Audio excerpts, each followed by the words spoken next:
Okay जी। अच्छा, कल की क्लास में हमने क्या पढ़ा था? कल की क्लास में हमने कुछ भी नहीं, बस एक बेसिक सा एजेंट बनाया था, बॉट कह रहे हैं आप, चैट बॉट कह रहे हैं, वो बनाया था।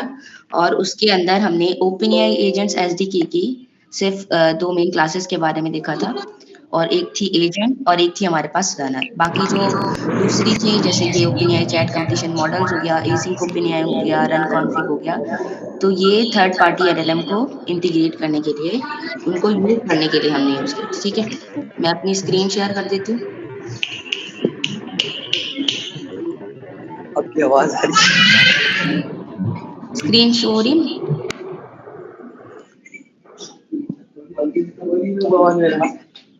स्क्रीन शो हो रही है?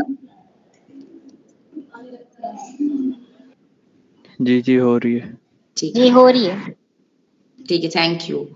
अच्छा जी, तो फिर हम अब स्टार्ट करते हैं यहाँ से। अच्छा, कल हम बात कर रहे थे कि हमने ये बेसिक सा कोड किया था, जिसमें हमने जेमिनी की एपीआई की यूज़ की थी, और हमने उसमें जो है वो बेस यूआरएल यूज़ किया था, क्योंकि जब भी हम किसी थर्ड पार्टी एलएलएम को यूज़ करते हैं, तो उसमें हमें एपीआई की चाहिए होती है, और दूसरा हमें उसके अंदर बेस यूआरएल चाहिए होता है उसका। ठीक है? और फिर उसके बाद हमने उसका मॉडल डिफाइन कर दिया था, और बस इतना हमने किया था। सही? अच्छा, हमने कहा था कि हम जो है वो एजेंट और रनर, इन 2 चीज़ों को हमने देखा था, इन 2 क्लासेस को। तो अब हम इनको खोल के देख लेते हैं। पहला तो यही कि कैपिटल लेटर से पता चल रहा है, दूसरा इस पे हवर कर रहे हैं, तो देखिए यहाँ पे पता चल रहा है कि ये क्लास है। तीसरा, अब हम इस क्लास को खोल के भी देख लेते हैं कि हम क्या पढ़ रहे हैं। ठीक है? या फिर जो अब हम इसको क्लास कह रहे हैं, तो ये वाक़ई क्लास है या नहीं। तो यहाँ पर देखें, मैंने आपको कल डेटा क्लास के बारे में बताया था। डेटा क्लास क्या है? एक डेकोरेटर है, और ये जिस क्लास पर भी लगाते हैं, तो उसके अंदर क्या आ जाते हैं, उसके अंदर वो पावर्स आ जाती हैं कि हमें इनिट और इस तरह के 2-3 और मैजिक मेथड्स हैं, डंडर जिनको बोलते हैं, जो डबल अंडर से स्टार्ट होते हैं, डबल अंडरस्कोर से, वो नहीं बनाने पड़ते, वो खुद ही बन जाते हैं। ठीक है? अच्छा, अब ये इसका स्क्रीन जूम कर दें। स्क्रीन जूम करते हैं। ठीक है? अच्छा, अब इसके अंदर एक पहला हमारे पास वेरिएबल है, और उसका नाम है हमारे पास नेम। दूसरा हमारे पास है इंस्ट्रक्शंस। ठीक है? और इस तरह के और भी बहुत सारी है हमारे पास। सबसे पहले यहाँ पर सवाल आता है कि हमने क्लासेस को तो बहुत अच्छे से और बहुत डिटेल में पढ़ा है, तो अगर हम क्लास के अंदर, डायरेक्ट क्लास के अंदर कोई वेरिएबल डिफाइन कर दें, तो वो क्या होता है? वो क्लास वेरिएबल होता है, या फिर वो एट्रीब्यूट होता है हमारा? कोई बताएगा? क्लास वेरिएबल होता है। जी जी और क्लास एट्रीब्यूट वेरिएबल। किसे कहते हैं? एट्रीब्यूट वो किस केस में बनता है? कब हम उसको एट्रीब्यूट बोलते हैं? जब हम कंस्ट्रक्टर के अंदर कुछ बनाते हैं, मतलब इनिट मेथड के अंदर जब हम कुछ बनाते हैं, वो हमारा एट्रीब्यूट होता है, या उसको हम फिर वेरिएबल भी बोल सकते हैं। बिल्कुल बिल्कुल। चलें, इससे ये पता चल गया कि आप लोग को ये तो क्लियर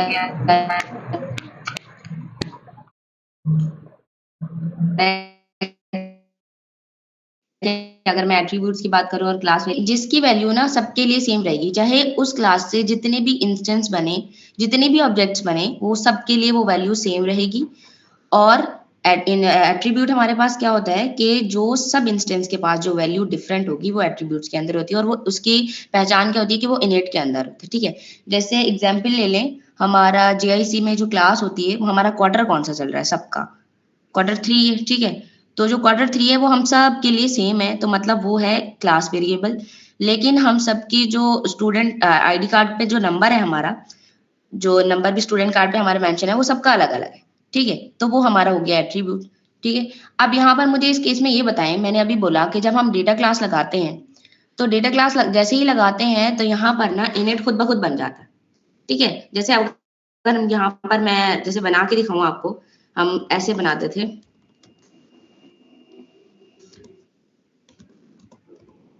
और यहाँ पर मैं नेम डिफाइन कर दूं, और उसके बाद फिर जाकर मैं यहाँ पर इसको एक्सेस करती थी इस तरह से। ठीक है? अगर मैं इसको इस तरह ना लिखूं, तो इसका मतलब है कि ऐसे होता था, और ये हमारे पास एट्रीब्यूट है। लेकिन मैंने आपको बताया कि जब भी हम डेटा क्लास लगाते हैं, तो इससे क्या होता है? इससे ये होता है कि हमारे पास इनिट और बाकी जितने भी मेथड्स हैं वो खुद ही बन जाते हैं। तो मतलब यहाँ पर अगर मैं इस इनिट को यहाँ से हटा दूं तो भी इनिट तो यहाँ पर है, इनिट तो यहाँ पर लगा, क्योंकि इसकी पहचान क्या है, क्योंकि ये डेटा क्लास है, इनिट तो यहाँ पर लगा हुआ है। अब मुझे बताएं अब ये क्या है, अब ये एट्रीब्यूट है या क्लास वेरिएबल? क्लास वेरिएबल है। अभी भी ये क्लास वेरिएबल है, क्यों? वापस कोड दिखाएं। जी ये देखें, क्योंकि ये क्लास के अंदर है ना, इनिट के अंदर तो नहीं है। नहीं मैंने अभी आपको बताया ना कि जब डेटा क्लास लगी होती है ना तो हमें मैन्युअली खुद इनिट लिखना नहीं पड़ता। अच्छा यही तो अच्छा डेटा सही। क्लास का कॉन्सेप्ट है, ये तो समझनी है ना चीज। जी जी जी, तो डेटा हमें क्लास पे इनिट को नजर नहीं मैन्युअली नहीं पड़ेगी। लिखना पड़ता, वो खुद ही लिख जाता है, वो बैकएंड खुद ही लिखता है। तो अब ये क्या है? बिल्कुल तो ये क्या ऐसा है, ही। ये एट्रीब्यूट है या फिर हमारे पास मेरी क्लास वेरिएबल है, क्या है? कोई बताना चाहेगा? एट्रीब्यूट है, सही है, वेरी गुड। अच्छा अब ये एट्रीब्यूट क्यों है? ये डायरेक्ट नजर तो क्लास के साथ ही आ रहा है ना। क्योंकि इसका डेटा क्लास का वो लगाया हुआ है डेकोरेटर। डेकोरेट, ठीक है। अच्छा चले मैं अब बता देती हूँ, ना ही तो ये क्लास वेरिएबल है और ना ही ये एट्रीब्यूट है, ठीक है। जब हम डेटा क्लास लगाते हैं ना तो हमारे पास इनिट तो बनकर आता है, ठीक है। अच्छा ये पाइथन के सारे कॉन्सेप्ट हैं, और ये देखें आप, हम जितनी पाइथन यूज करते हैं ना सिर्फ पाइथन उतनी नहीं है, हमें ऐसा लगता है सिंपल सिंपल चीजें हैं और बस इतनी सी पाइथन है। पाइथन एडवांस पाइथन हमारे पास होनी चाहिए अगर हमने एजेंट्स बनाने हैं, और ये ओपन एजेंट्स की ऑफिशियल डॉक्यूमेंटेशन है। ये देखे ना, ये उन्होंने पायडॉक्स के अंदर ये सारी चीजें मेंशन की हुई, तो ये उनकी अपनी डॉक्यूमेंटेशन है और उन्होंने अपनी डॉक्यूमेंटेशन के अंदर इन चीजों को यूज किया है, तो एटलीस्ट हमें इन चीजों का तो पता होना चाहिए। तो ना ही ये कोई क्लास वेरिएबल है और ना ही ये हमारे पास एट्रीब्यूट है, ये है हमारे पास फील्ड्स।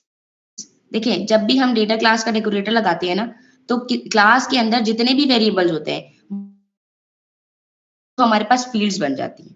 अब फील्ड का क्या मतलब है, फील्ड कैसे बन जाती हैं? फील्ड का ये मतलब है कि यानी कि वैसे तो अगर हमको कोई वैल्यू नहीं देंगे तो वो क्लास वेरिएबल रहेंगे, लेकिन अगर हम उनको कोई वैल्यू, अगर हम उनका कोई इंस्टेंस बना लें, जैसे यहाँ पर हमने इंस्टेंस बनाया ना, इस एजेंट का हमने एक इंस्टेंस बनाया है, तो जैसे ही हम उसका इंस्टेंस बनाते हैं और उसको जो वैल्यू पास करते हैं तो फिर वो हर इंस्टेंस के लिए अलग अलग हो जाती है और उस केस में ये बन जाता है एट्रीब्यूट। तो इसको हम कहते क्या है, हम इसको फील्ड्स कहते हैं। एक दफा रिपीट करें, हम इसको क्या कहते हैं?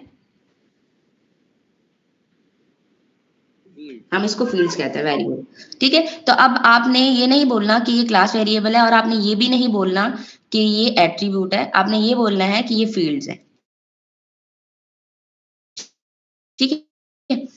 इसको कोई डिफॉल्ट वैल्यू पास नहीं की हुई तो इससे हमने इसको एट्रीब्यूट समझा था, और यहाँ पर इसको देखे डिफॉल्ट वैल्यू पास की हुई है जो कि सबके लिए सेम होनी चाहिए। इंस्ट्रक्शंस जो है वो तीन तरह से दे सकते हैं। इंस्ट्रक्शंस कौन सी, जो यहाँ पर हमने दी थी अपने एजेंट को ना, कोई भी पर्सोना उसको डिफाइन करना, ठीक है।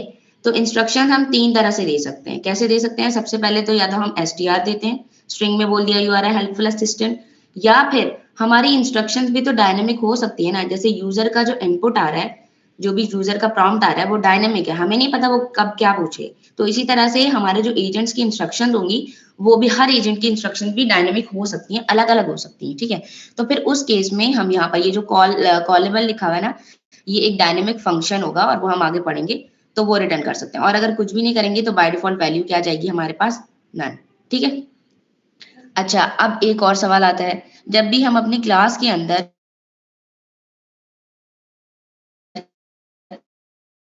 कोई डिक्शनरी के अंदर जा रही हो, जब क्लास के अंदर हम डिफाइन करते हैं, ठीक है। तो अब जैसे यहाँ पर एजेंट की इन्होंने क्लास बनाई हुई, ठीक है। अब मुझे इस क्लास को यूज करते हुए यहाँ पर मैंने अभी तो एक एजेंट को किसी दूसरे एजेंट को हैंड्स ऑफ करना है या फिर किसी दूसरे एजेंट को एज अ टूल यूज करना है, तो वो सारे एजेंट भी मैं यही बनाऊंगी इसी कोड में, ठीक है। तो असल में जो क्लास यूज हो रही है वो तो एक ही एजेंट की हो रही है ना। तो यहाँ पर इस एजेंट के अंदर अगर कोई ऐसा वेरिएबल है जो कि लिस्ट में आ रहा है या डिक्शनरी की फॉर्म में डेटा ले रहा है या दे रहा है, तो मैं जितने भी एजेंट बनाऊंगी, जितने भी उनके इंस्टेंस बनाऊंगी, उसमें मैं कोई भी वैल्यू पास करूंगी, तो आप मुझे बताएं वो सारी एक ही लिस्ट में स्टोर होंगी या फिर अलग अलग लिस्ट में, हर एजेंट की अलग अलग लिस्ट होगी। अगर आपने कभी प्रैक्टिस की हो तो क्या क्या होता है, मतलब उस केस में क्या होता है, अलग अलग लिस्ट बनती है सबकी या फिर एक ही लिस्ट में सारी वैल्यू जा रही होती? कोई बताएगा? मुझे नहीं पता मैं राइट हूँ या रॉन्ग हूँ, लेकिन हम एक लिस्ट बनाएँगे, उसके अंदर हम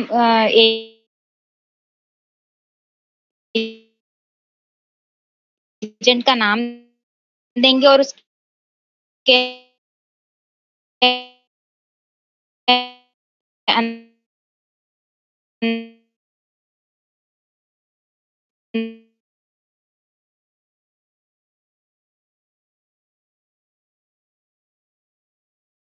अंदर फिर हम उसकी की देंगे। आप किस हवाले से सवाल कर रही हैं? डेटा सेम हो जाएगा, ठीक है? समझ आ रही है आपको? जी, जी। बिल्कुल। उन सब का डेटा क्या हो जाएगा? सेम हो जाएगा। जैसे फॉर एग्जांपल अगर मैंने इस एजेंट के अंदर कोई ऐसी लिस्ट बना दी, जैसे एक सिंपल एग्जांपल फ्रूट्स की जैसे सब देते हैं, तो वो हम ले लेते हैं। फ्रूट्स की लिस्ट बना दी और मैंने यूजर 1, यूजर 2, यूजर 3 इतने सारे मतलब उसके इंस्टेंस क्रिएट कर दिए, ठीक है?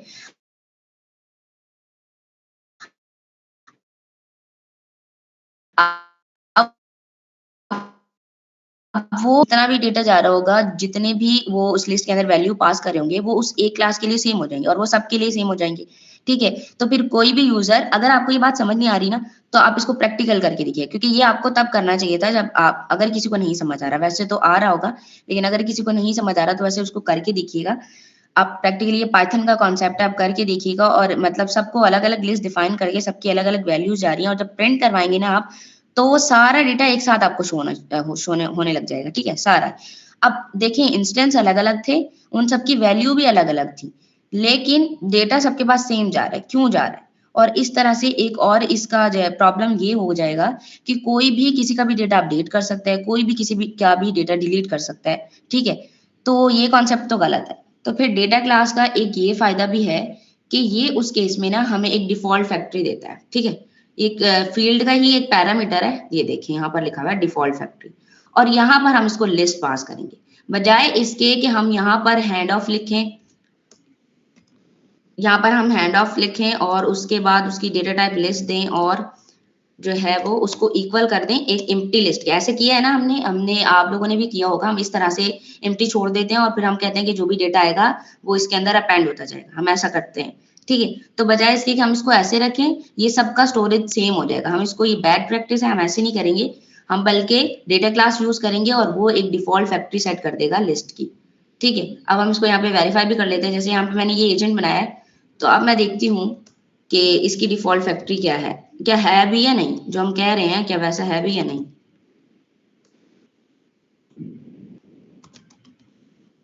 डेटा क्लास फील्ड्स, ठीक है?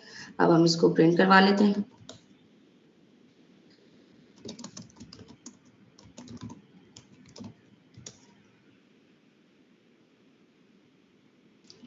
तो ये देखिए यहाँ पर बहुत सारी वैल्यूज अभी तो आपको नजर आ रही होंगी, लेकिन यहाँ पर देखिए आप, नेम है हमारे पास और इसकी भी एक डिफॉल्ट फैक्ट्री होगी। ये देखिए, ये स्क्रीन जो है वो बहुत ज्यादा जूम हुई है इसलिए आपको नजर नहीं आ रहा होगा। तो देखिए इसकी भी डिफॉल्ट फैक्ट्री सेट हुई हुई है हमारे पास। अगर यहाँ पर हमारे पास इंस्ट्रक्शंस हो,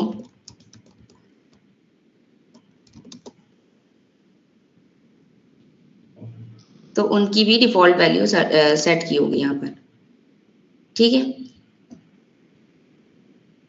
तो अभी आप जहां से जाके ना आप इसको खोल के अच्छी तरह से आप इसको पढ़ भी सकते हैं कि क्या वाकई ऐसा है या नहीं है, सही?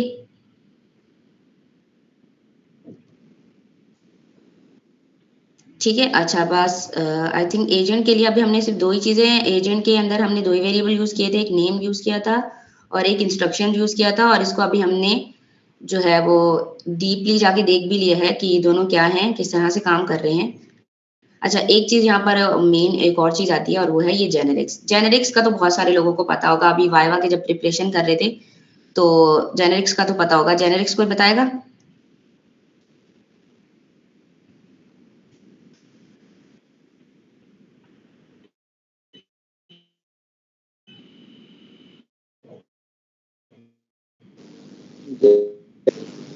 बिल्कुल। अच्छा, इसका फायदा क्या है, क्यों दे रहे होते हैं हम कस्टम टाइप?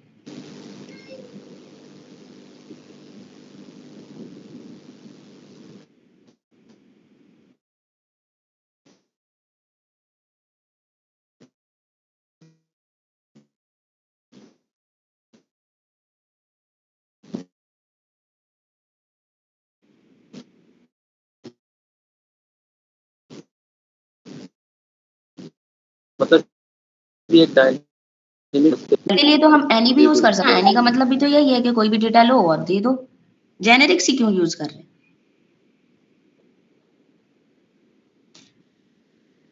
किसी को मालूम है?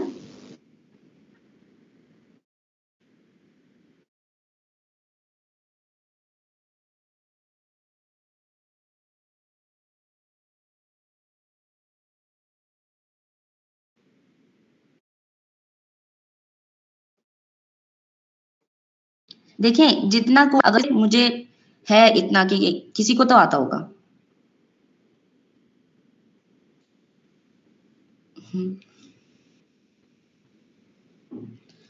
चलें ठीक है, मैं बता देती हूँ। जेनेरिक असल में ना ये टाइपिंग कॉन्सेप्ट होता है, सही है। और जैसे कि मैंने अभी बोला कि हम एनी से भी तो कर सकते हैं ना। एनी का मतलब भी तो यही है कि किसी भी टाइप का डेटा आए और किसी भी टाइप का डेटा जाए। लेकिन फिर वही बात, एनी का मतलब ये है कि किसी भी टाइप का डेटा आए और किसी भी टाइप का डेटा जाए। अब डेटा मान लें आप लिस्ट में आ रहा है और जा वो डिक्शनरी में रहा है, तो एनी है। एनी तो कह रहा है कि एनी टाइप का डेटा है और किसी भी टाइप का डेटा है और जाए। लेकिन जब हमें बगैर टाइपिंग सबकी डिफाइन किए, यानी एसटीआर और इनिट और लिस्ट, उन सबको मैनुअली डिफाइन किए, हम सिर्फ जेनेरिक्स का कीवर्ड यूज करते हैं। अच्छा, जेनेरिक्स को वैसे तो टी से रिप्रेजेंट करते हैं, जहां पे भी ये टी लिखा होगा ना, इसका मतलब होता है टाइपिंग से, और टाइप बार से इसको इंपोर्ट करवाते हैं। तो आप समझ जाइएगा कि यहाँ पर जेनेरिक्स की बात हो रही है। तो जेनेरिक्स का ये मतलब होता है कि जो जिस टाइप का भी डेटा यूजर देगा ना हमें, वो कंपाइल टाइम पे उस टाइप से अगर उसको चेक करेगा और उसी टाइप का डेटा रिटर्न कर देगा। हमें बार बार अलग से सबका डेटा डिफाइन करने की, डेटा टाइप बताने की जरूरत नहीं पड़ती है, ठीक है। तो जेनेरिक्स भी एक बहुत ज्यादा स्ट्रॉन्ग पाइथन कॉन्सेप्ट है जो कि आपको आना चाहिए, ठीक है।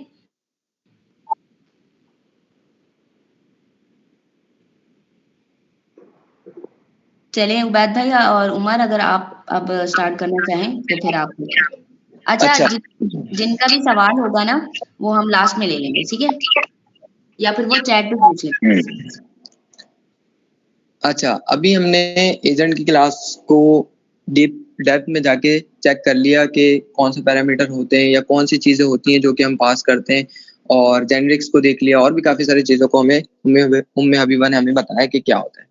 अच्छा, एजेंट तो बनाना सीख लिया हमने, एजेंट तो बना लिया, कितना आसान है एजेंट बनाना। अब एजेंट को चलाना भी तो है। तो एजेंट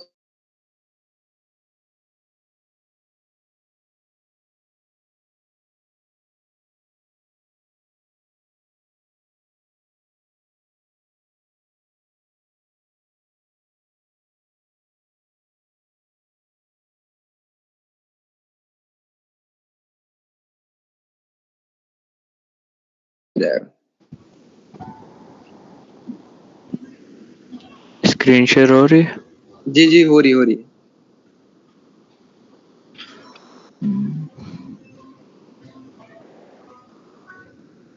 बस सही यही है। वाली? हाँ बस उवैद भाई, इसको जो हमारे पास रनर है ना, इसको थोड़ा सा जूम कर दिएगा। यही है ना रन? बस सही है। देखें, अब हम एजेंट बना लिया, अब एजेंट को हमें रन करवाना है। तो रनर क्या होता है? रनर एक हेल्पर है जो हमारे एजेंट को रन करने का काम कर रहा होता है, रन करवाने का काम कर रहा होता है। सोचिए, आपने एक एजेंट बनाया, ये एजेंट डिफाइन किया, लेकिन एजेंट तब तक काम नहीं करेगा जब तक रनर उसको इनपुट देकर चलाने की कोशिश नहीं करेगा।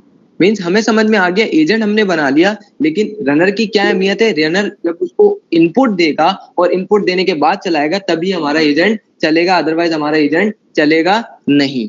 तो रनर के अंदर 3 मेन मेथड्स होते हैं जिनके थ्रू हम चला सकते हैं एजेंट को। एक होता है runner dot run, runner dot run sync और रनर डॉट रन स्ट्रीम। इसके अलावा भी हैं, लेकिन अगर आप देखें तो उनसे पहले हमारे पास एक अंडरस्कोर लगा हुआ है, और अंडरस्कोर, डबल अंडरस्कोर और सिंगल अंडरस्कोर वाला कॉन्सेप्ट आपने ऊप्स के अंदर, पाइथन के अंदर पढ़ा होगा, और ये चीजें क्या होती हैं।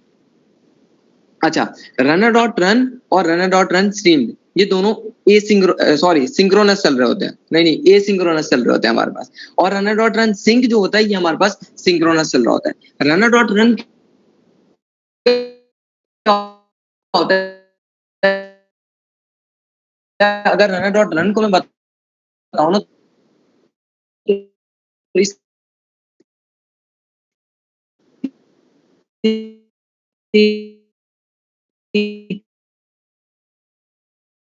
छोटी सी एग्जाम्पल लेते हैं, हमें रन डॉट रन समझ में आता है, फैक्ट दिया नहीं करना शुरू कर देगा। अब मुझे ये बताएं क्या वो बीच में अभी आधा सवाल उसने किया है, आधा क्वेश्चन उसने सॉल्व किया और वो बोलेगा हो गया? नहीं, वो ऐसा कभी नहीं बोलेगा जब तक कि वो पूरा क्वेश्चन सॉल्व नहीं कर लेगा। जैसे ही वो पूरा क्वेश्चन सॉल्व कर लेगा और सॉल्व करने के बाद वो आपको बुलाएगा और बोलेगा ये लो भाई हो गया। तो रनर हमारे पास रनर डॉट रन जो होता है वो बिल्कुल इसी तरीके से काम कर रहा हूँ। अच्छा, रनर डॉट रन सवाल है यहाँ पर जी, आपने कहा कि यहाँ पर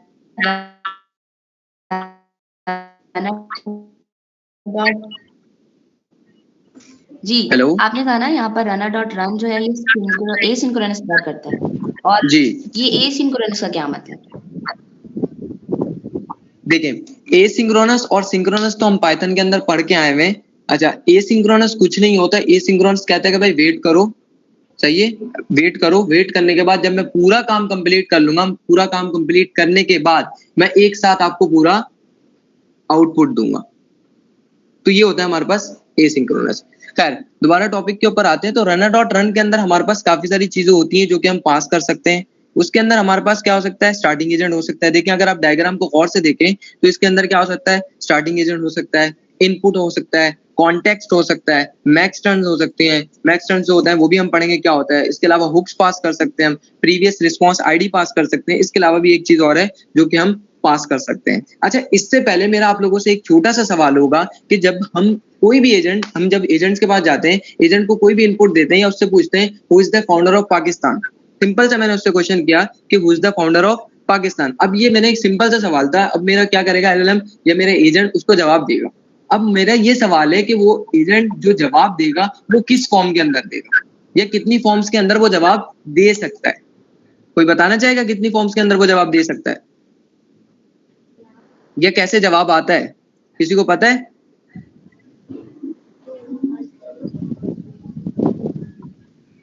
अच्छा चलें, कोई बात नहीं, मैं बताता हूँ। देखिए बाय डिफॉल्ट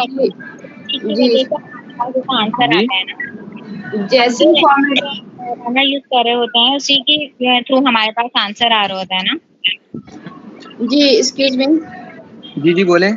जैसन फॉर्मेट में हमें आंसर आ रहा होता है। अच्छा बिल्कुल सही, लेकिन मैं इसको थोड़ा सा बताना चाहूंगा। देखें जब हम उससे सवाल किया हमने एजेंट से who is the founder of Pakistan, तो वो हमें दो टाइप्स के अंदर आंसर देता है। एक स्ट्रिंग की फॉर्म के अंदर आंसर देता है जो कि बिल्कुल सबको पता है कि बाय डिफॉल्ट हमारे पास स्ट्रिंग होती है, लेकिन एक हमारे पास होता है आउटपुट टाइप। आउटपुट टाइप वो होती है ऑब्जेक्ट की फॉर्म के अंदर हमारे पास आंसर आ रहा होता है। अच्छा, बाय डिफॉल्ट हमारे पास स्ट्रिंग होती है और ऑब्जेक्ट की फॉर्म के अंदर भी आ सकता है हमारे पास आउटपुट। अच्छा, आउटपुट टाइप क्या होती है, अगर हम आउटपुट टाइप डिफाइन कर देते हैं, जैसे हम एजेंट के अंदर हम डिफाइन करते हैं नेम, इंस्ट्रक्शन, टूल्स, इसी तरीके से अगर हम आउटपुट टाइप डिफाइन कर देते हैं तब हमारे पास ऑब्जेक्ट की फॉर्म में आएगा, अदरवाइज हमारे पास बाय डिफॉल्ट होता है जो कि स्ट्रिंग की फॉर्म के अंदर आएगा। तो ये हमने देख लिया कि हमारे पास ये भी आ गया। अच्छा, रनर डॉट रन के अंदर जितने भी मेथड होते हैं ना, रनर डॉट रन के अंदर स्टार्टिंग एजेंट होता है या हमारे पास इसके अलावा इनपुट होता है, ये कुछ नहीं होता, ये सिंपल हम देते हैं। जैसे हमारे पास स्टार्टिंग एजेंट होता है तो ये कुछ नहीं होता, हम बताते भाई हम कहाँ से स्टार्ट कर रहे हैं एजेंट, और इनपुट जो होता है ये हम यूजर इनपुट बताते हैं कि कौन सा यूजर इनपुट होता है। उसके बाद हम बता रहे होते हैं कॉन्टेक्स्ट। अच्छा, मेरा एक और सवाल है यहाँ पर जी, यहाँ पर ये जो तीनों runner dot run, sync, stream और रन है जी, इसमें तकरीबन जितने भी जो यहाँ पर पैरामीटर्स हैं वो तो सेम जा रहे हैं ना तीनों में, जी। क्या मतलब अच्छा, अलग पैरामीटर्स? अच्छा, आपका ये सवाल है कि रनर डॉट रन और रनर डॉट रन सिंक और रनर डॉट रन स्ट्रीम के अंदर जितने भी पैरामीटर हैं वो बिल्कुल सेम है। तो बिल्कुल ऐसे ये बिल्कुल सेम ही है, लेकिन अगर आप इनके बाद देखें ना तो रनर डॉट रन हमें रनर डॉट रन और रनर डॉट रन सिंक हमें रिटर्न कर रहा होता है रन रिजल्ट, और रनर डॉट रन स्ट्रीम जो है ना ये हमें रिटर्न कर रहा होता है रन रिजल्ट स्ट्रीमिंग, सही है। लेकिन अगर हम इनके वाजे फर्क देखें तो रनर डॉट रन जो होता है ना ये हमारे पास रन रिजल्ट रिटर्न करता है, और वो रन स्ट्रीम जो होता है वो हमारे पास रन रिजल्ट स्ट्रीमिंग रिटर्न करता है। लेकिन रन रिजल्ट स्ट्रीमिंग हम तब यूज करते हैं जब हमें डेटा चंक्स की फॉर्म में चाहिए होता है। फॉर लूप लगाते हैं उसके अंदर और हम थोड़ा थोड़ा डेटा, जैसे हमारे पास डेटा आता है हम उसको शो करवाते जाते हैं, जैसे हमारे पास डेटा आता है हम उसको शो करवाते जाते हैं। तो हमें ये समझ में आया, रनर डॉट रन भी हमें पता है। अच्छा, रनर डॉट रन और रनर डॉट रन सिंक बिल्कुल सेम काम कर रहे होते हैं, पैरामीटर भी सबके सेम होते हैं, लेकिन रनर डॉट रन सिंक के अंदर क्या होता है, ये ओल्ड वर्जन के लिए होता है। ओल्ड वर्जन का मतलब क्या होता है कि जब हम पाइथन के कभी कभार हमारे पास आता हो कि हम कभी पाइथन का ओल्ड वर्जन यूज कर रहे हैं तो उसके अंदर हमारे पास एरर्स आना शुरू हो जाते हैं। रनर डॉट रन करेंगे तो एरर आना शुरू हो जाएगा, लेकिन हम रनर डॉट रन सिंक से चलाएंगे तो वो हमारे पास चल जाएगा। सही है। इसी तरीके से जब हम runner dot run stream use करते हैं ना, रनर डॉट रन स्ट्रीम हम तब यूज करते हैं जब हमें स्ट्रीमिंग इनेबल चाहिए होती है, जब हमें स्ट्रीमिंग देखनी होती है, स्ट्रीमिंग करवानी होती है। अब एक स्ट्रीमिंग क्या है, स्ट्रीमिंग एक बहुत बड़ा कॉन्सेप्ट है, जब हम आगे जाएंगे तब पढ़ेंगे। मैं इसको शॉर्ट व्यू के अंदर देखता हूँ। अगर आप चैट जीपीटी यूज करते हैं, आप चैट जीपीटी के ऊपर जाते हैं, आप उससे कोई भी सवाल करते हैं तो वो लाइन बाइन थोड़ा सा डेटा आया शो करवाता है, फिर थोड़ा सा डेटा आया शो करवाता है, थोड़ा सा डेटा आता है शो करवाता जाता है। तो इस तरीके से वो क्या कराता है, थोड़ा थोड़ा डेटा शो करवाते जाता है। तो स्ट्रीमिंग का कॉन्सेप्ट ये होता है, और जब हमें स्ट्रीमिंग का कॉन्सेप्ट चाहिए होता है तब हम जाके यूज करते हैं रनर डॉट रन स्ट्रीम। अच्छा, एक और बात मैं कहूंगा, हमने अभी देखा कि रनर डॉट रन और रनर डॉट रन सिंक हमें रिटर्न कर रहा होता है रन रिजल्ट, और रनर डॉट रन स्ट्रीम हमें रिटर्न कर रहा होता है रन रिजल्ट स्ट्रीमिंग। सही है। अच्छा, ये स्ट्रीमिंग, हाँ बिल्कुल, जैसे ये देखिए उबैद भाई अभी आपको दिखा रहे हैं, ये देखिए लाइन बाय लाइन आ रहा है, ये हमारे पास होता है स्ट्रीमिंग का कॉन्सेप्ट। इस तरीके से हमें लाना हो तो हम लगा क्या यूज करते हैं, रनर डॉट रन स्ट्रीम, और इसके अंदर हम फॉर लूप लगाते हैं। जब हम इसकी कोडिंग करेंगे तो उसके अंदर हम देखेंगे फॉर लूप लगाते हैं, और फॉर लूप क्या काम कर रहा हो तो वो आप लोगों को पता है। अच्छा, हमने देख लिया कि रनर डॉट रन हमें क्या रिटर्न कर रहा उमर होता है। भाई, जी उमर भाई अस्सलाम वालेकुम। वालेकुम अस्सलाम। अच्छा उमर भाई, ये जो हमारी रन रिजल्ट जो हमें रनर डॉट रन सिंक और रनर डॉट रन जो हमें क्लास वो करता है, रिटर्न करता है, रन रिजल्ट और रन रिजल्ट स्ट्रीमिंग में क्या फर्क है?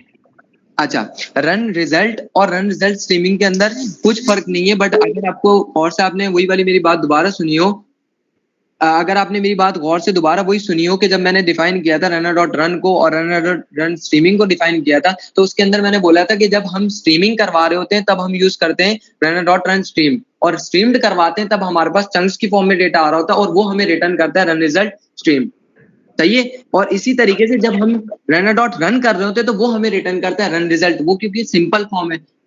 सही है। और जब हम फाइनल आउटपुट देखते हैं ना, अगर आपको याद हो रिजल्ट डॉट फाइनल आउटपुट कर रहे होते हैं तो वो फाइनल आउटपुट की प्रॉपर्टी कहाँ से आ रही होती है, वो फाइनल आउटपुट की प्रॉपर्टी आ रही होती है रन रिजल्ट से। कहाँ से आ रही होती है, रन रिजल्ट से। बाकी वाले पैरामीटर बिल्कुल सेम होते हैं। मैं इसको थोड़ा सा समराइज करूं। हाँ बोले मिस। देखें, आपने ये बोला कि रनर डॉट, देखिए रनर के पास 3 मेथड्स हैं, ठीक है, हमने याद कर लिया। रनर डॉट रन हो गया, रनर डॉट रन सिंक हो गया, रनर डॉट रन स्ट्रीम हो गया, ठीक है। बिल्कुल ऐसा ही है। आपने बोला जो रनर डॉट रन है ये एसिंक्रोनस काम कर रहा होता है। रनर डॉट रन सिंक है, ये भी असल में बैकएंड पे एसिंक्रोनस ही होता है, लेकिन ये ओल्ड वर्जन है, ठीक है, ऐसे ही है। ऐसे ही। और रनर डॉट रन स्ट्रीम है तो ये स्ट्रीमिंग में काम कर रहा होता है, मतलब डेटा जो चंक्स में आ रहा होता है, ये इसका मतलब काम ही थोड़ा सा अलग है, ऐसे ही है। बिल्कुल ऐसा ही है। अगर हम देखें तो अगर एक कोई अगर कोई एक मेन क्लास है जिसका नाम हम लिख लेते हैं रन रिजल्ट बेस, ठीक है, वो मेन क्लास है जी। उससे दो क्लास इनहेरिट होंगी, एक होगा रन रिजल्ट जिसके अंदर होगा हमारे पास रन और रन सिंक, और एक होगी रन रिजल्ट स्ट्रीम जिसके अंदर होगा हमारे पास रन स्ट्रीम। अच्छा, अब इन दोनों मेथड को हमने एक क्लास के अंदर क्यों रखा, रन रिजल्ट के अंदर क्यों रखा, क्योंकि ये दोनों एक ही तरह से काम कर रहे हैं, एक रन है और एक रन सिंक है, लेकिन दोनों एसिंक्रोनस काम कर रहे हैं, सही है। बिल्कुल ऐसा ही है। और रन रिजल्ट स्ट्रीम, इसको अलग क्लास में क्यों रखा, रन स्ट्रीम को रन रिजल्ट स्ट्रीम के अंदर क्यों रखा, क्योंकि ये जो है वो स्ट्रीमिंग कर रहा है, यानी कि इसमें जब रिस्पॉन्स आ रहा होता है तो टोकन्स जनरेट हो रहे होते हैं हमारे, ठीक है। अब टोकन्स मैक्सिमम 5 to 6 हो सकते हैं, 10 to 11 हो सकते हैं, और वो टोकन्स यानी कि वर्ड्स, आप बोले ना हेलो हाउ आर यू, तो ये टोकन्स होते हैं, ठीक है। तो ये टोकन्स में जब डेटा आ रहा है तो चंक की फॉर्म में आ रहा होता है, छोटे छोटे चंक्स की फॉर्म में। लेकिन अगर आप देखें हमने नेक्स्ट में भी ये कॉन्सेप्ट तो पढ़ा था कि अगर हमारी वेबसाइट जो है वो लोड होने में काफी ज्यादा अगर टाइम लगाती है तो यूजर क्या करेगा, यूजर तो हमारे जो टैब रन करेगा और जो हमारी वेबसाइट पे चले जाएगा, ऐसे ही है। तो आप सोचिए अगर हम एजेंट बना रहे हैं और वो ही स्लो चल रहा है तो फिर फायदा तो नहीं है ना, बिल्कुल, मतलब ये तो कितना बैड यूजर एक्सपीरियंस हो जाएगा। तो इसलिए हमने इसको एक अलग क्लास में रखा, उसको अलग तरीके से जैसे कि ट्रीट किया गया है, ताकि जैसी मतलब 1-2 लाइंस भी अगर आई हैं तो वो यूजर को शो करवा दी जाए और यूजर उसको देखकर समझ जाए कि हाँ भाई कुछ चल रहा है, कुछ हो रहा है। तो यही है ना सारा कॉन्सेप्ट। बिल्कुल ऐसा ही है। जैसे हमने पहले देखा कि रनर डॉट रन हमें क्या रिटर्न कर रहा होता है, रन रिजल्ट कर रहा होता है, और रनर डॉट रन सिंक भी हमें रन रिजल्ट रिटर्न कर रहा होता है। लेकिन रनर डॉट रन स्ट्रीम जो है वो हमें रिटर्न कर रहा होता है run result streaming. Run result और रन स्ट्रीमिंग ये दो क्लास हैं, और इनकी एक बेस क्लास होती है जिन्हें हम कहते हैं रन रिजल्ट बेस। और ये बिल्कुल। दोनों और क्योंकि ये तीनों मेथड एजेंट से ही मतलब एजेंट पर ही लूप चला रहे होते हैं, इसीलिए इन तीनों में चीजें सेम जा रही होती हैं, ऐसे ये पैरामीटर सेम जा रहे होते हैं। बिल्कुल और ऐसे आई इन थिंक वो टोटल 7 हैं पैरामीटर। स्टार्टिंग एजेंट हो गया हमारे पास, इनपुट हो गया, और बाकी सारी चीजें आप लोग काउंट कर लिया, ठीक है। बिल्कुल। हाँ, तो हमें पता चल गया कि हम लोगों के पास एक रन रिजल्ट की क्लास आ रही होती है और एक रन रिजल्ट स्ट्रीमिंग की क्लास आ रही होती है, और इन दोनों की एक बेस क्लास होती है जिसको हम कहते हैं रन रिजल्ट बेस। अच्छा, अब रन रिजल्ट बेस क्लास के अंदर क्या होता है,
अब ये आप लोगों के ऊपर डिपेंड करता है कि आप लोग कैसे प्रैक्टिस करते हैं इसकी। मींस आप पहले रनर डॉट रन को उठाएं, उनके हर पैरामीटर को डाल के चेक करें। उसके अलावा आपको रनर डॉट रन सिंक और रनर डॉट रन स्ट्रीम के पैरामीटर को चलाने की जरूरत ही नहीं है, क्योंकि उन सबके अंदर एक ही चीज आ रही होती है। उसके बाद आप देखें रनर डॉट रन रिजल्ट जो है वो हमें उनके अंदर जो पैरामीटर है वो डाल के देखें उसके चीज से क्या रिटर्न हो रहा है। उसके अलावा फिर जब आप स्ट्रीमिंग का कॉन्सेप्ट पढ़ेंगे तो रनर डॉट रन स्ट्रीम्ड का कॉन्सेप्ट पढ़ेंगे तो रन रिजल्ट स्ट्रीमिंग आएगी। फिर आप स्ट्रीमिंग के कॉन्सेप्ट से देखिएगा, फिर रन रिजल्ट बेस क्लास से देखिएगा। तो मतलब कहने का मतलब ये है कि आप हर पैरामीटर को जाके चेक करें और हर पैरामीटर को ऐड करके देखें कि इस पैरामीटर को ऐड करने से हमारे पास कौन सा इनपुट आउटपुट आ रहा है और इस पैरामीटर को ऐड करने से कौन सा आउटपुट आ रहा है। क्योंकि जब हमारे पास क्विज आएगा, GISC का हो या PIIC का हो, क्विज लेवल 100% होगा और लेवल के अंदर हमें ये नहीं बताया जाएगा कि ये करके आओ या ये करके आओ, हमें सिर्फ कोड स्निपेट्स दिए जाएंगे। और कोड स्निपेट्स का मतलब ये है कि जब तक आपने कोड चलाया नहीं होगा, हैंड्स ऑन नहीं किया होगा, आपने चला के देखा नहीं होगा कि ये आउटपुट डालने से क्या आउटपुट आता है, ये इनपुट डालने से क्या आउटपुट आता है, तो आप लोगों को पता ही नहीं चलेगा। जैसे अभी मिस एजेंट समझा रही थी, तो एजेंट के अंदर जब हम नेम देते हैं एजेंट का, उसको हम नन कर दें तो हमारे पास क्या आउटपुट आएगा, या हम एम्प्टी स्ट्रिंग दे दें तो आउटपुट आएगा। अब ये आप लोगों के ऊपर डिपेंड करता है। एक छोटी सी हिंट के तौर पर अगर मैं बताऊं तो ये आप लोग करके देखें, इस तरीके से करके देखें। हम लोग भी बिल्कुल अभी कर रहे हैं क्योंकि हमारा तो पेपर होने वाला है, तो हम लोग भी सारी इस तरीके से डीप एंड डेप्थ के अंदर जाके हम चेक कर रहे हैं कि कौन से पैरामीटर डालने से कौन सा आउटपुट आएगा। जी वैद भाई। अच्छा जी, आज हमने रनर की क्लास डेप्थ में जाके देख लिए। अच्छा, यहाँ पर ना मेरा एक और क्वेश्चन भी है और मैं आंसर भी देना चाहूंगी कि हम बार बार ये है एजेंट को और रनर को ही क्यों खोल खोल के देख रहे हैं बार बार। हमारा काम तो वो बार हम क्यों खोल रहे हैं? क्या कोई है यहाँ पर इतना जो इस बात का जो जवाब देना चाहे, जिसको पहले ही पता हो कि क्यों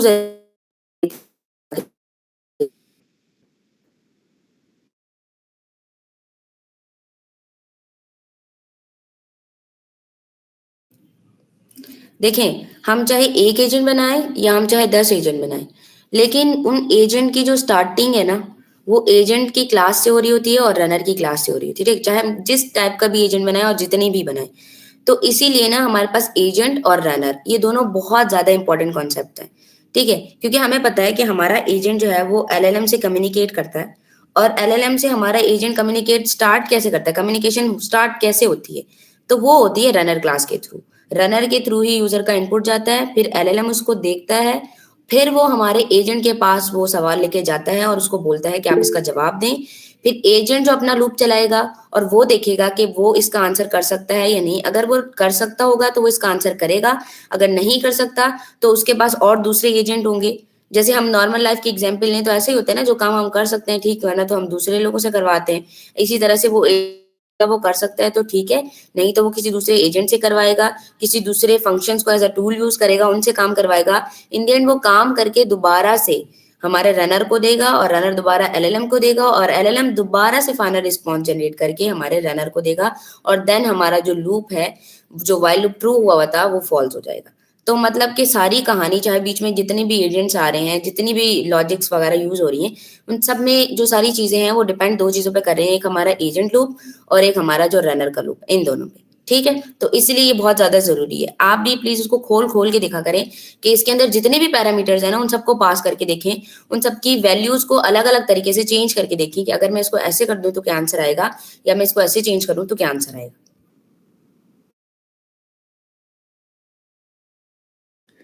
अच्छा, तो कल हमने एक एजेंट बनाया था पर उसका कोई यूज़र एक्सपीरियंस नहीं था, CLI पे चल रहा था। जैसे हमारे पास चैट GPT है या ग्रोक है, ये सारा UIR होते हैं। इसके लिए फिर हमें वेब डेवलपमेंट सीखनी पड़ती। हमने तो खैर सीखी भी है, जिन्होंने नहीं सीखी उसके लिए फिर HTML CSS जावास्क्रिप्ट सीखनी पड़ती है, या Next.js रिएक्ट कोई भी। फिर ये बहुत मेहनत वाला काम हो जाता। तो चैनलेट ने हमारे लिए क्या आसानी की है, सिर्फ हम इनके 2-3 डेकोरेटर यूज़ करेंगे, हमारा अपना चैट GPT बन जाएगा। तो आज हम ट्राई भी करेंगे। सिर्फ हम 2 डेकोरेटर लगाएंगे, हमारा चैट GPT की तरह एक UI आ जाएगा, अच्छा सा यूज़र इंटरफेस।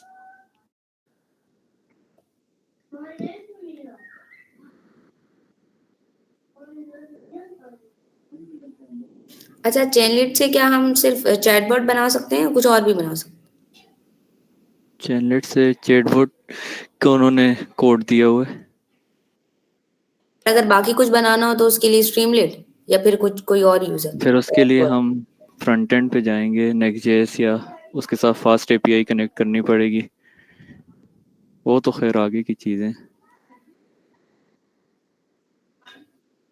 पर हमें एक चैटबॉट की पूरी, जो चैट GPT जिस तरह है ना, इस तरह हमें चैनलेट दे रहे।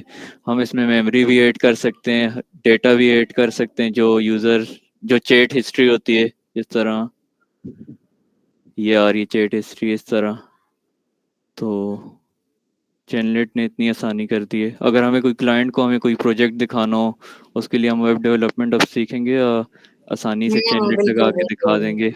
CLI से दिखाएंगे, वो बोलेगा ये क्या बनाया हुआ है, उसको कुछ समझ ही नहीं आएगी। तो किसी को दिखाने के लिए एक एक इंटरफेस होना जरूरी है। एक इंटरफेस हो जाएगा। हमें एक नया फोल्डर बना लेते हैं।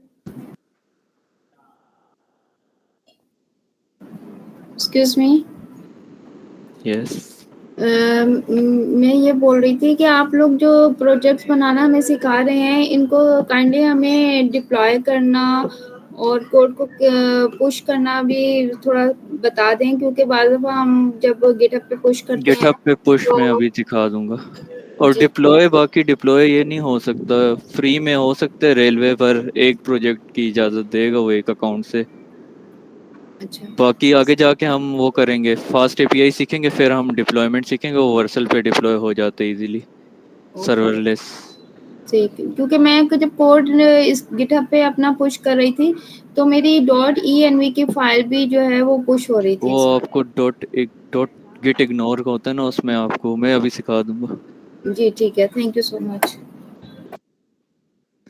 अच्छा, UV से हम प्रोजेक्ट बना लेते हैं एक क्लास।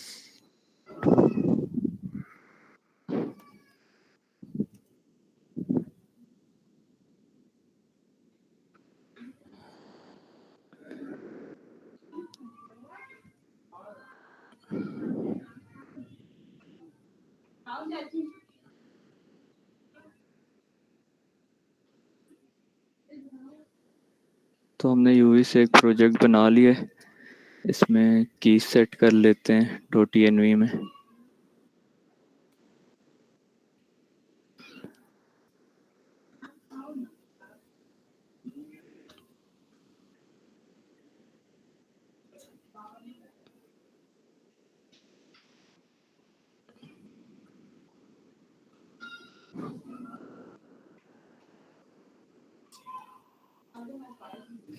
ये रज़िया रशीद इन्होंने काफी देर से हैंड ऑफ किया।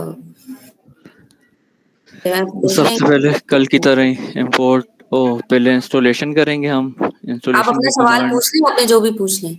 सबसे पहले हम एनवायरनमेंट बना लेंगे, एक वर्चुअल एनवायरनमेंट इस प्रोजेक्ट का, UVVENV।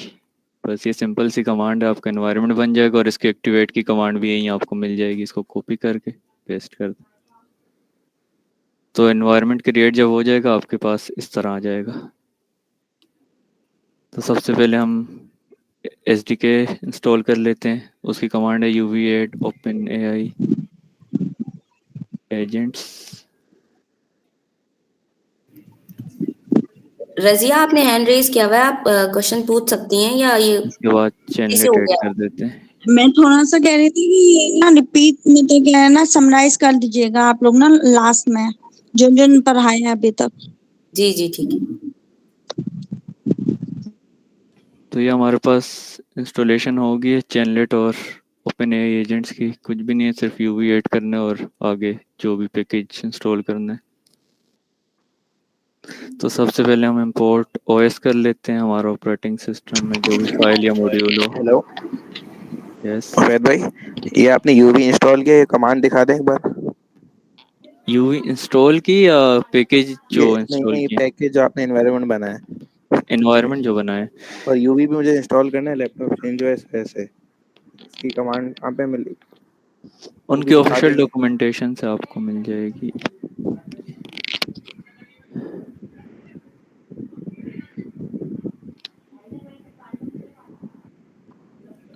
ये मिल गए, ये कमांड है, बस इसको कॉपी करके पावर शेल पे पेस्ट कर दें, आपके पास इंस्टॉल हो जाएगा।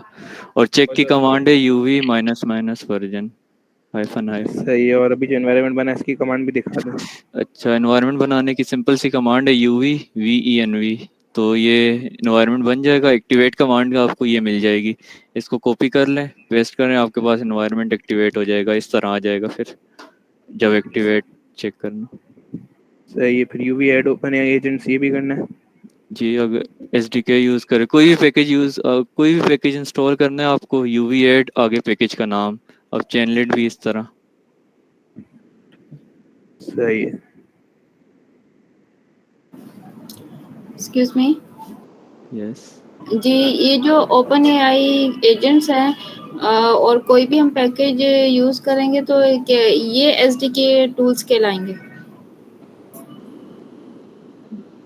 क्या मतलब, सवाल नहीं समझा। यानी कि आपने बताया ये जो आपने लास्ट में ऐड किया प्रोजेक्ट एजेंट्स वाला, ये जो किया आपने, तो इसको बोलेंगे हम ये टूल है, SDK टूल है। बिल्कुल। असल में हमें OpenAI एजेंट्स SDK यानी कि एक डेवलपमेंट किट है ना, जो एजेंट को डेवलप करने के लिए बनाई गई है, उसको यूज करना है। तो फिर हम OpenAI एजेंट्स इंस्टॉल करेंगे और इंस्टॉल करने के बाद ही हम वो किट इस्तेमाल कर सकते हैं। सिर्फ इसी को बोलेंगे कि और भी हैं? नहीं, अभी तक के लिए यही है।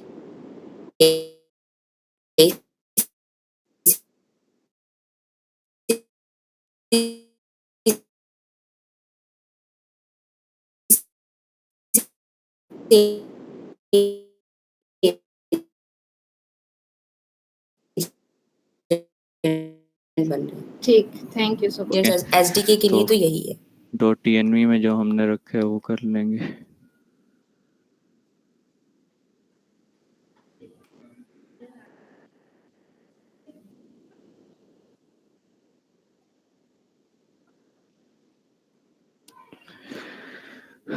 उसके बाद चैनलेट इंपोर्ट कर लेते हैं जो भी हमने इंस्टॉल किए।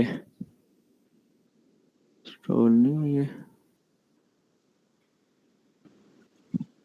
अच्छा, एक और चीज पूछनी थी, ये जो डॉक्यूमेंटेशन है ये कहाँ से आ रही है? जो ये जो जैसे आप लोगों ने ये जो पिक्चर निकाली थी runner.run की, ये डॉक्यूमेंट्स ये कहाँ पर रखी हुई है? वो मैं आपको दिखा देता हूँ, सबर अभी कोड कर लो, मैं दिखा ये देता आप पेनावर्सिटी की गिटहब पे जाएंगी ना, पेनावर्सिटी गिटहब आप लिखेंगी, फिर उसके बाद आएगा लर्न एजेंट की, आप उसको खोलेंगी, फिर उसके अंदर जो है वहाँ पर सारी जो है रिपोजिटरीज बनी हुई है, उसके अंदर आपको मिल जाएगी। अच्छा, इंपोर्ट चैनलेट किया, SCL तब लगाए ताकि हमें जब चैनलेट को कॉल करना हो बार बार इतना बड़ा हमें ना लिखना पड़े पूरे, तो हमने शॉर्ट फॉर्म में कर लिया। ये असल में एलियाज है, ऐसे ना? जी।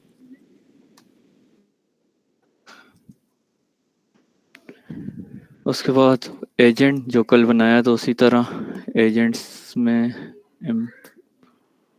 इंपोर्ट कर लेते हैं एजेंट को, रनर को जो हमारा कोड चलाएगा, और हम थर्ड पार्टी एलएलएम यूज़ करेंगे तो उसके लिए एसिंक ओपनएआई यूज़ होगा।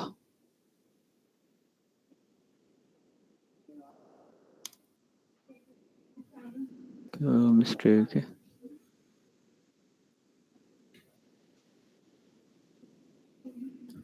और हमने एरर क्यों दे रहे?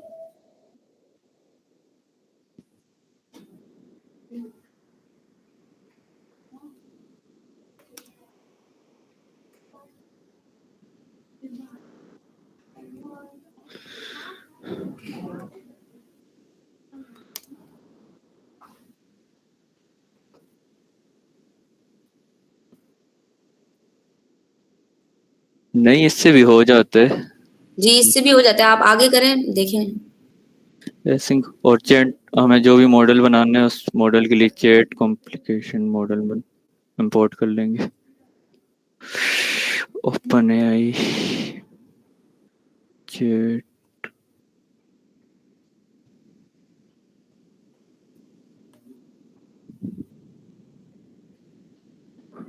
और उसकी कॉन्फ़िग के लिए एजेंट से रन कॉन्फ़िग इंपोर्ट कर लेंगे।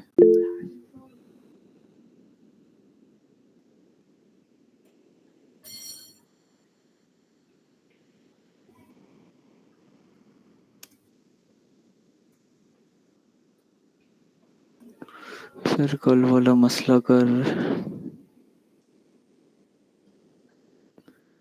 अच्छा, उसके बाद हम लोड डॉट env कर लेंगे अपनी env के, जो हमारे env के अंदर है, ताकि वो आ जाए।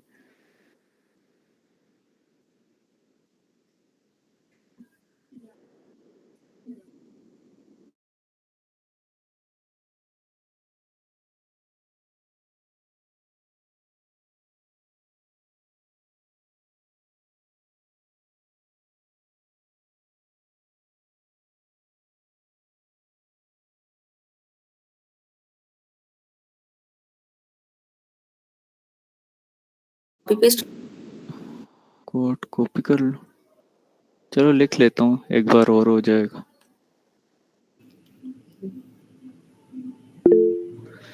समझा नीचे से देता हूँ जब चैनलेट आ जाएगा।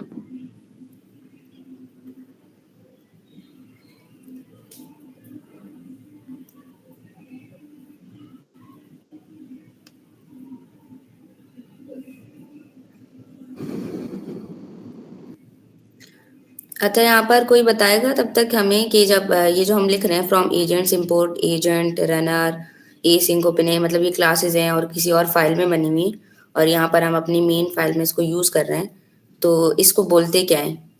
पाइथन का ही कॉन्सेप्ट है, इसको क्या बोलते हैं?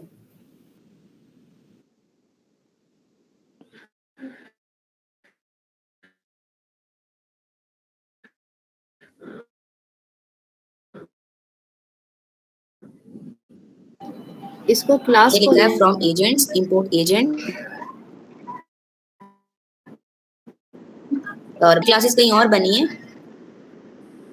और हम इसको यूज अपनी फाइल में कर रहे हैं, तो इसको बोलते क्या है? इस तरीके को क्या बोलते हैं? मेथड्स ओपी के बोलते हैं इसे। क्या बोलते हैं?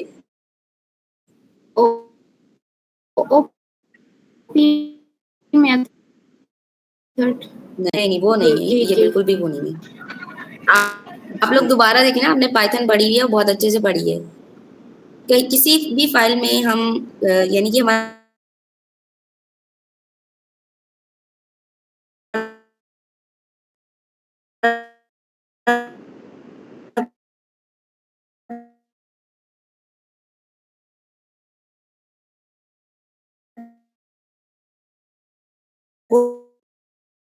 कोड मैसी ना हो जाए। एक ही अगर फाइल में हम 100 लाइन ऑफ 1000 लाइन और लाइन ऑफ कोड, बात नहीं, कभी-कभी याद नहीं आता, अब मुझे जल्दी से याद आ गया था।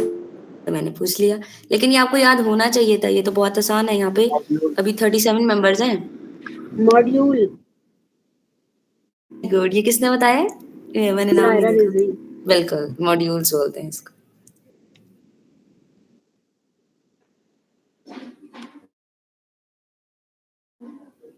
अच्छा, ये कोई चले हम, क्योंकि ये पाइथन फर्स्ट है ना, तो पाइथन हमें बहुत ज्यादा हमारी स्ट्रांग होनी चाहिए। तो मॉड्यूल्स क्या होते हैं, ये भी आप एक्सप्लेन करेंगी थोड़ा?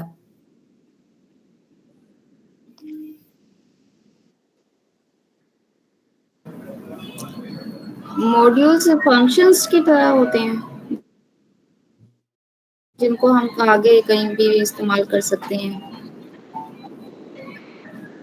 जी,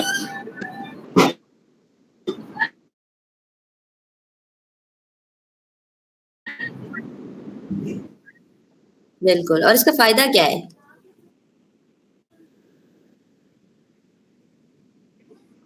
हमें कम से कम कोड लिखना पड़ता है, फिर हमें कोड ज्यादा नहीं लिखना पड़ता। बिल्कुल। अच्छा, नहीं, अगर हम कोई चीज बना रहे हैं और मैंने उसमें जो मॉड्यूल्स यूज करी वो भी मैंने ही बनाई है, फिर तो मुझे कोड लिखना पड़ रहा है।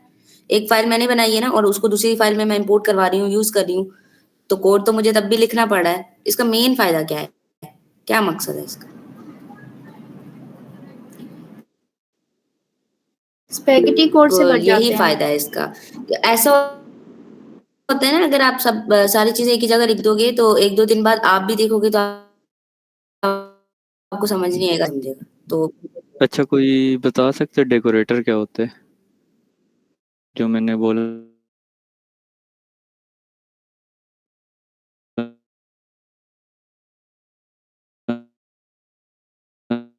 ना, हमारे पास होते हैं यूआई आ जाएगा, तो डेकोरेटर क्या होते हैं? हमें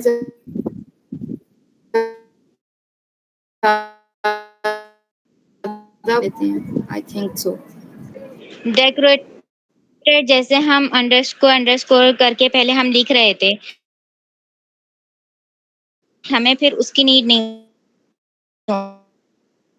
होती। और कोई रियल टाइम एग्जांपल कोई दे सकते हैं, रियल वर्ल्ड?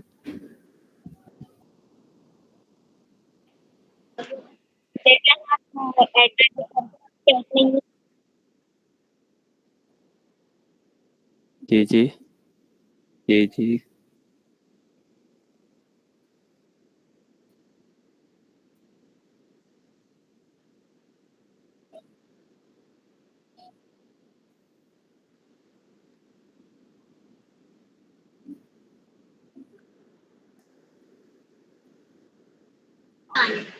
डेकोरेटर बिल्कुल अपने नाम की तरह है, जैसे किसी चीज को डेकोरेट करके आपने रख दिया। जैसे फर्स्ट मैसेज हमने, जैसे हम चैट ओपन करते हैं तो जैसे लिखा हुआ आता है how can I assist you, इस तरह से हम डेकोरेटर को यूज करते हैं। ठीक है। बात भाई, आप भी बता दें डेकोरेटर्स क्या होते हैं? तो एक रियल वर्ल्ड एग्जांपल इससे ले लेते हैं। हमारे पास गाड़ी है, सिंपल नॉर्मल गाड़ी है। अगर हम उसमें टर्बो इंजन लगा दें तो उस गाड़ी का बिहेवियर तो चेंज नहीं होगा, सिर्फ वो फास्ट हो जाएगी, बाकी गाड़ी की बॉडी तो वही रहेगी। तो डेकोरेटर यही करते हैं, फंक्शन का बिहेवियर चेंज करते हैं उससे बगैर वो चेंज किए हुए। सिंपल।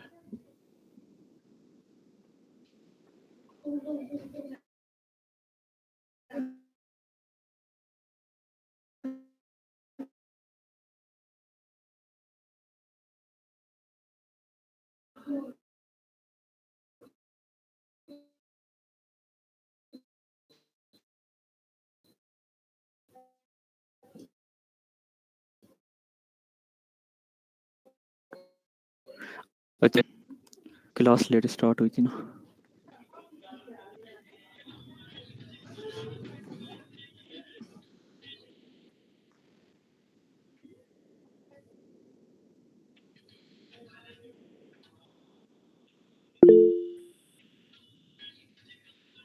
ऑन स्टार्ट होता है या ऑन चैट स्टार्ट होता है? On chat start.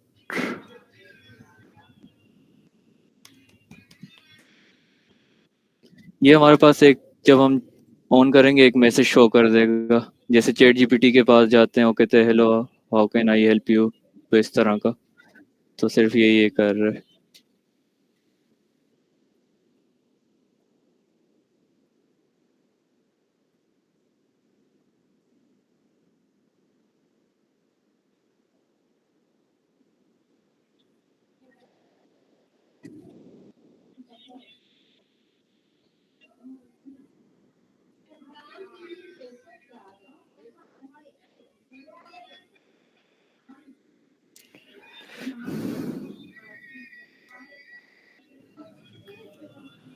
रजिया आप पूछें, आपका फिर हैंड रेज हुआ है, पूछें आपको जो पूछना है।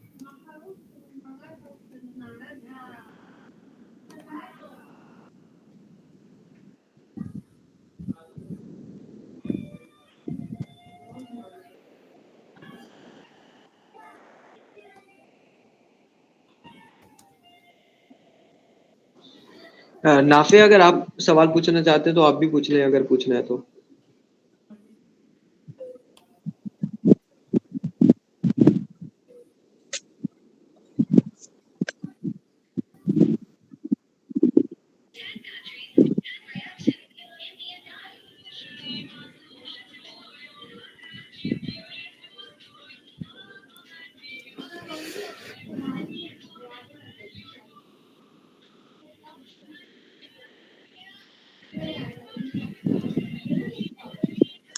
पाइथन को जो है वो मतलब कि सही करने के लिए जो है कुछ चैनल वगैरह बता दें कि कहाँ से जो है हम अपना कॉन्सेप्ट जो है ज्यादा क्लियर कर सकते हैं पाइथन के।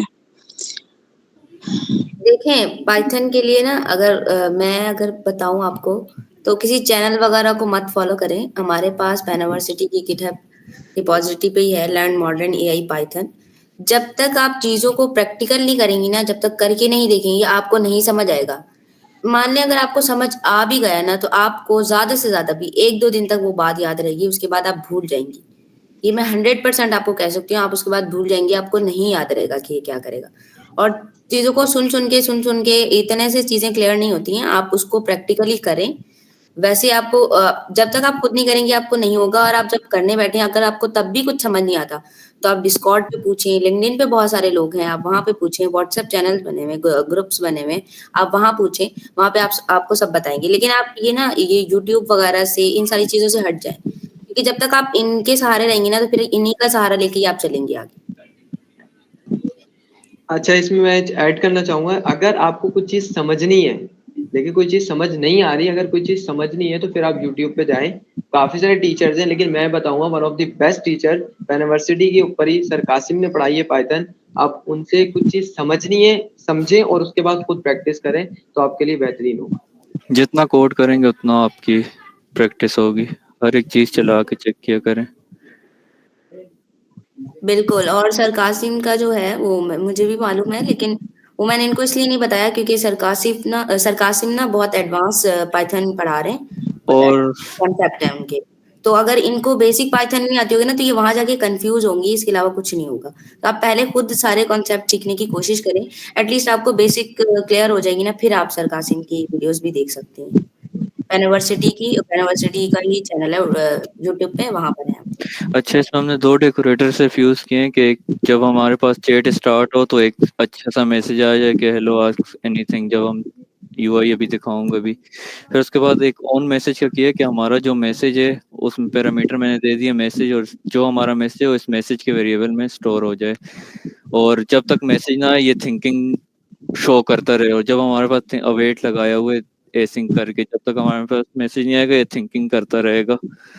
उसके बाद वही रनर करके रन सिंक कर दिया कि हमारे पास एजेंट चल जाए। उसका मैसेज डॉट कंटेंट, यही मैसेज उठा के जो इसका कंटेंट है, जो हमने इसको आउटपुट दिए, जो इनपुट दिए सॉरी, तो वो एलएलएम के पास चला जाएगा और वही कॉन्फ़िगरेशन बाकी वही, और फाइनल आउटपुट।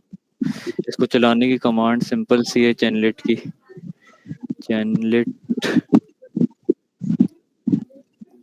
रन py, अपनी फाइल का नाम चैनलेट रन, जिस तरह यूवी रन लिखते हैं इसका चैनलेट पे चलाने का ये।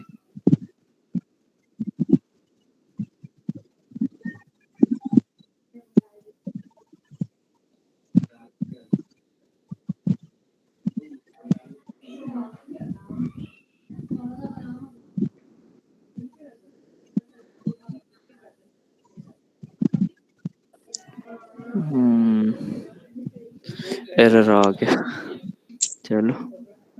सिंटेक्स अवेट आउटसाइड, अच्छा वो मैंने वो कर दी सिंटेक्स थोड़ा। अच्छा, ये हमें भी बताएंगे एरर था क्या? अच्छा, एरर में ही उसको था कि आपने सिंटेक्स गलत कर दिए, ये देखिए लिखा हुआ है सिंटेक्स एरर है, अवेट आउटसाइड द फंक्शन मैंने कर दिया था तो ये एरर था। अच्छा, वैसे अब थोड़ा करे उसी में आंसर होते हैं। क्या किस कहाँ पे हमने इसको गलत, कैसे सिंटेक्स गलत हुआ? यहाँ पे मैंने ना स्टार्ट में कर दिया था तो एरर में ही आंसर मिल जाते। अच्छा, क्योंकि अवेट एसिंग के साथ चलता है तो इसीलिए अवेट को एसिंग फंक्शन के अंदर लिखना पड़ेगा, ऐसे ही। यस, तो दोबारा से चलाते हैं।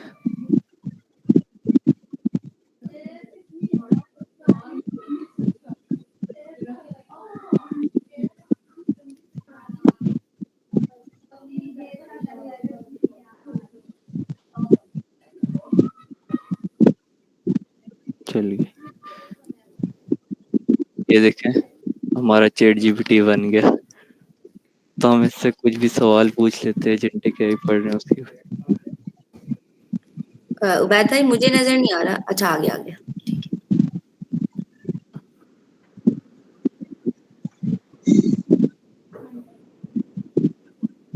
तो देखें थिंकिंग करेगा जब तक आंसर नहीं आएगा।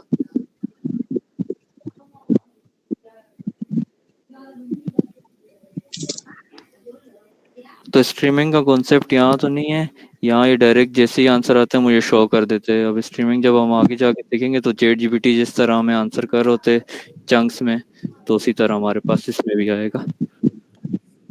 तो ये हमारा एक चैटबॉट बन गया अच्छा सा, कुछ भी नहीं किया ना, मैंने कोई CSS लिखी ना HTML लिखी, कुछ भी नहीं, सारा बना बनाया सिर्फ 2 डेकोरेटर यूज किया और हमारे पास इतना अच्छा UI आ गया। इतना आसान हो गया, अगर अब भी कोई प्रैक्टिस नहीं करेगा तो फिर बस। एक्सक्यूज मी जी जी, ये मुझे थोड़ा सा ये रन कॉन्फ़िग का बताएंगी आप? रन कॉन्फ़िग में आपको क्या ये लिखना जरूरी है, ये हमें पास करना रिजल्ट में जरूरी है जब हम रन डॉट सिंग लगा रहे हैं तो हमें रनर के सिर्फ साथ। वार्निंग देते हैं, अगर हम नहीं लिखेंगे हमें एक वार्निंग आएगी, तो वो अच्छी चीज नहीं है कि आप, क्योंकि हम थर्ड पार्टी LLM यूज कर रहे हैं तो ये जरूरी है। अगर हम ओपन API की यूज कर रहे होते तो उसमें वार्निंग ना शो करता। सही। इसका सिर्फ इतना काम नहीं, आगे जाके और भी बहुत सारी इसमें पास होते हैं, अभी तो सिर्फ 3 ही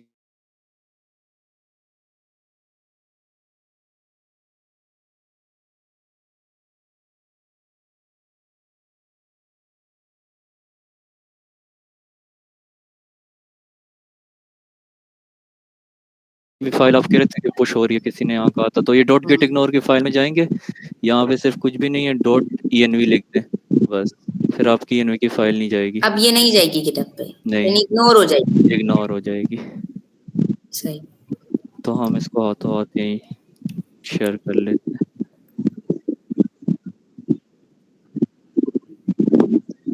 एक न्यू रेपो बना लेते हैं।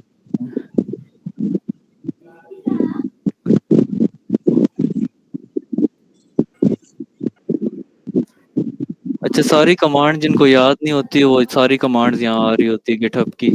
ये git init कॉपी किया बस पेस्ट।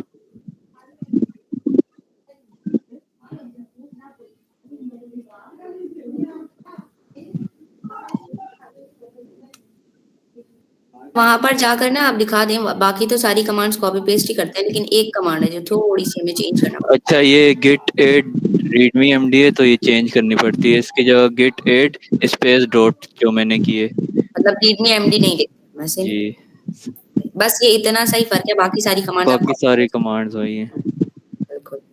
अच्छा ये बताइएगा इसको हम डिप्लॉय कहाँ करते हैं, कैसे करते हैं इसका मतलब? मैंने देखा था कि एजेंट वाले को हम डिप्लॉय इस तरह से नहीं करते वर्सल वगैरह पे।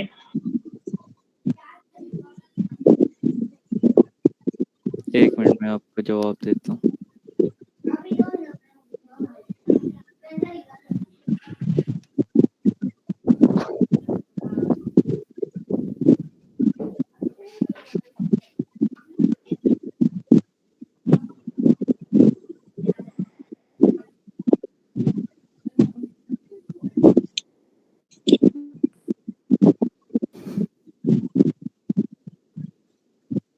तो ये पुश हो गया हमारा कोड।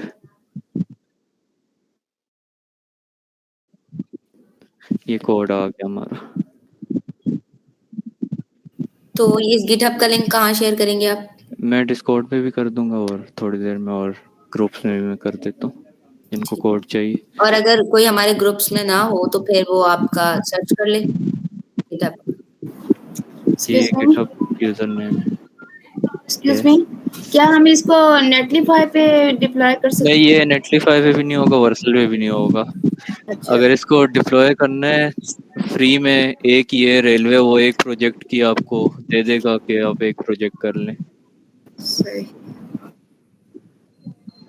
अच्छा, इसमें अगर आपको डिप्लॉय करना है तो आप वर्सल पे भी डिप्लॉय कर सकते हैं। उसके लिए आपको नेक्स्ट.जेएस का फ्रंट एंड यूज करना पड़ेगा। उसके लिए उसके अंदर आपको फास्ट एपीआई भी सीखनी पड़ेगी। फास्ट एपीआई की इंटीग्रेशन करनी पड़ेगी। उसके बाद सर्वरलेस पे आप जाके वर्सल पे डिप्लॉय कर सकते हैं।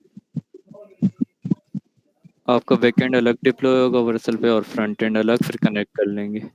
वो जैसे हम नहीं करते थे फेच का जो करके एपीआई बन जाएगा हमारा बैकएंड एक। बिल्कुल बिल्कुल। और बैकएंड हम सर्वरलेस बना देंगे ना, वर्सल पर ही पड़ा होगा, सर्वरलेस फंक्शन बना देंगे, ये समझ।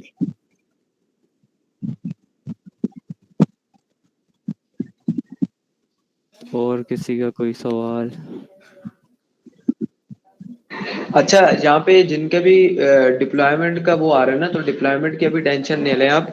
अभी आप सिर्फ फोकस करें एजेंट बनाने के ऊपर। बेहतरीन सा एजेंट प्रोडक्ट लॉन्च करने का सोचें अभी, क्योंकि डिप्लॉयमेंट कॉन्सेप्ट हम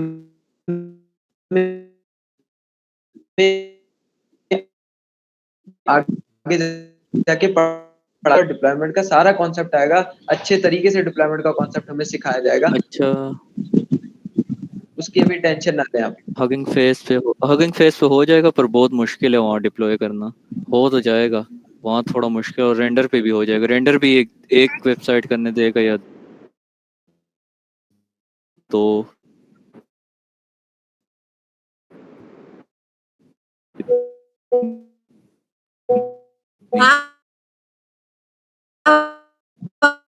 आ गए काफी टाइम है। नाफे, आपको कोई क्वेश्चन है?